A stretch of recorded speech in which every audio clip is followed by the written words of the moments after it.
All right, real estate part 2. So this the deal. How many people are gonna win from the real estate game? Winning means you're able to pay off your mortgage pretty much. And still, if you pay off your mortgage, is it still winning? If you can still, that's the one I want to look up. How many people paid off their mortgage and still got their property taken away because they couldn't keep up with the insurance, or either they canceled their insurance or they couldn't keep up with that stuff, or the property taxes, they couldn't keep up with that, because you know that's been rising too in most areas if you look it up.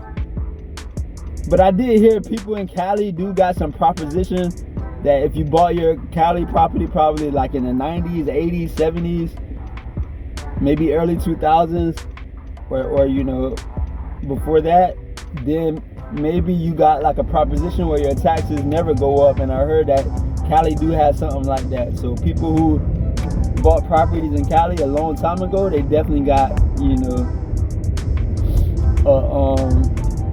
a leg up on, you know, not having increased property taxes compared to other states.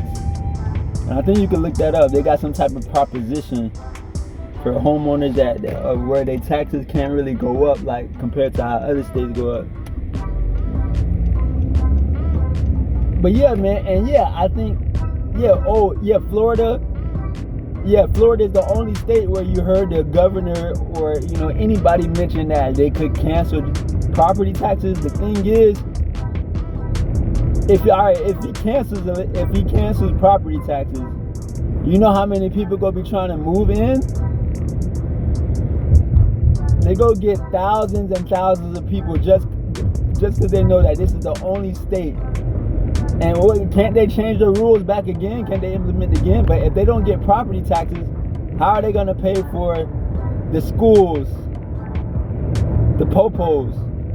Where else they going to get that moolah? Where else are they going to get that moolah from? To pay, you know, public workers, especially on the schools and the popos and I think firefighters too. Are those the main 3 categories? Or like public parks? You got to pay for, you know, public parks, you know, stuff that the public uses, you know. So I don't know how they're going to be able to, you know, cancel property taxes when that's going to make it even. All right, Florida already losing money from tourism. I think they say now, and this is for tourism cities. I mean, the most tourism-friendly states where it used to be, which was Florida and Nevada on the West Coast, maybe even Cali, but definitely Vegas, the Vegas Strip, which is definitely one of the most. I would say that could possibly be the #1 attraction of a street, is the Vegas Strip, and that's what. Yeah, there's nothing like the Vegas Strip. A bunch of casinos on one block, on each side of the block, with casinos in them. And it has clubs in them. I know the nightclubs probably ain't popping like it was before, but you know, back before the 2020,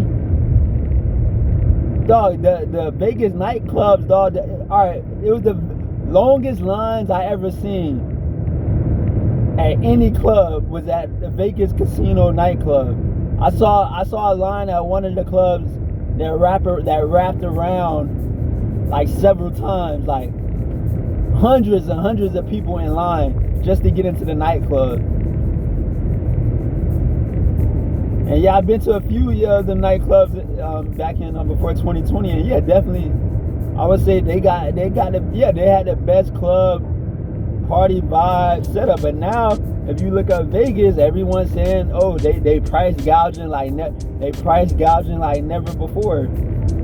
They price gouging like never before for the Vegas Strip, and I heard a lot of people would rather you could pay even less just going on an international trip than going to Vegas now. You could pay less by going to Mexico. You could pay less by going to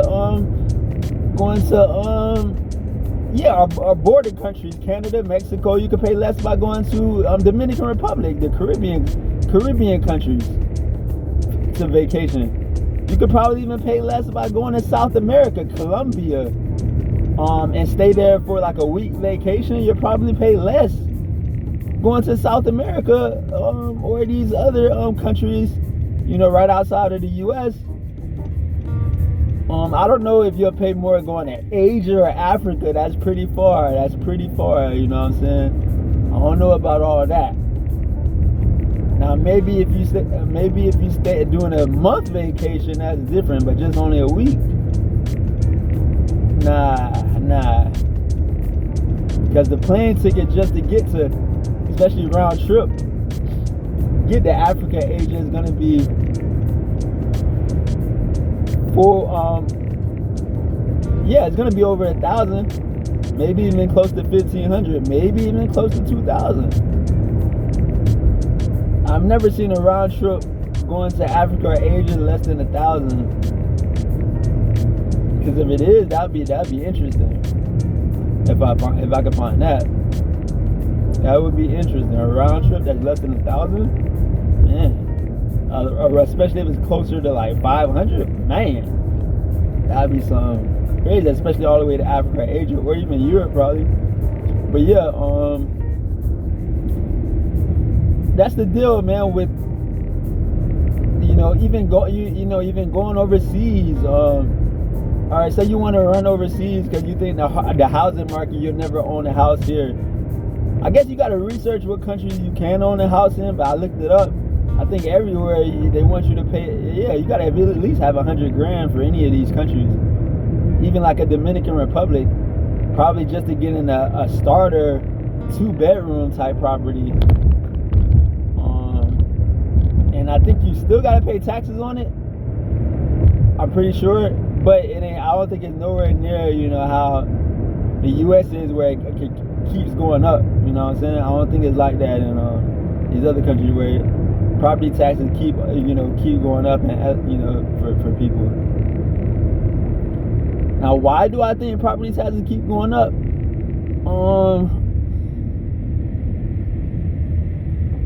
That's a good question. Now, insurance premiums, I guess, because they think weather-related. They're looking at weather-related issues.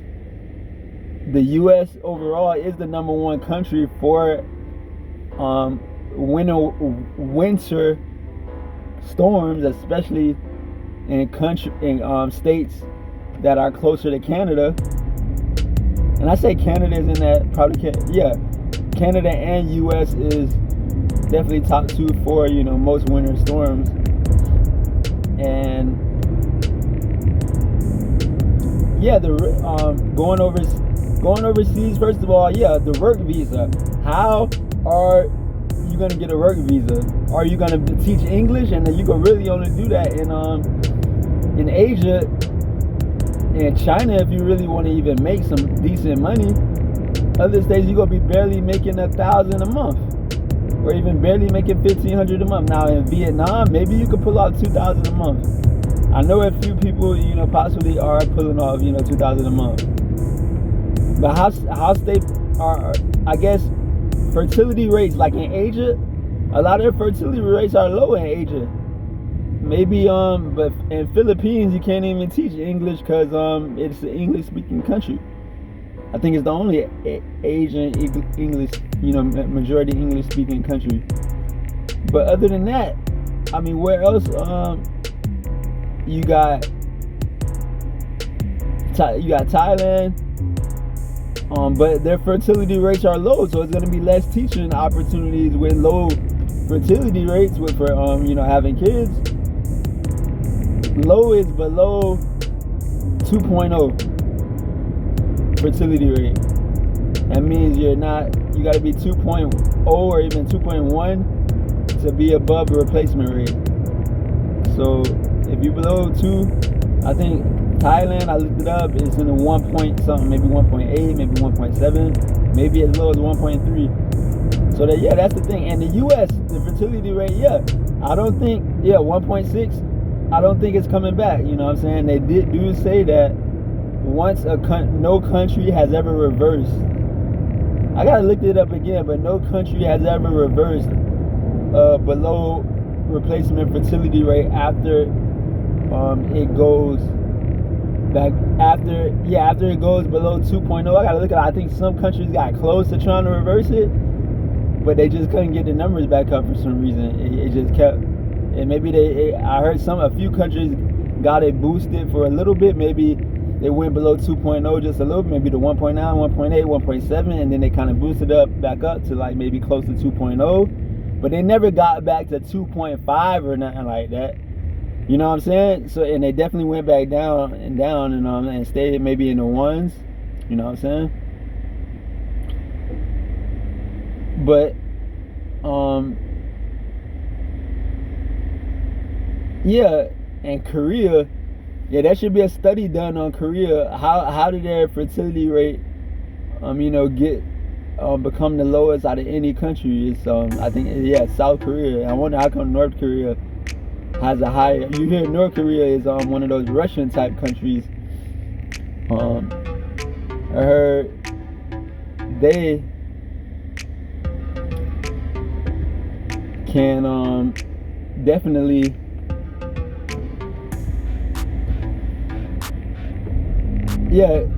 they could definitely go for that. How many minutes was it? 11? So yeah, man. Look up South Korea, Japan. I think those are the worst countries out in Asia for fertility rates. You could blame it on the economy. You could blame it on them not giving. But they say money doesn't even make a difference, because in Africa they got higher fertility rates. In the Middle East they got higher fertility rates. I think it's because maybe Africa, they operate more as a tribe. They operate more in tribes and in village instead of like city individualistic. They're more collectivist. And we go get into that. We go get into collectivist and individualistic countries. Of course, the more individualistic country is gonna make the real estate market go towards a greedy type real estate market, where it's all about milking people as much as they can for housing payments. You know what I'm saying? When they could definitely lower the price, but they know real estate is one of the main necessities, and also one of the main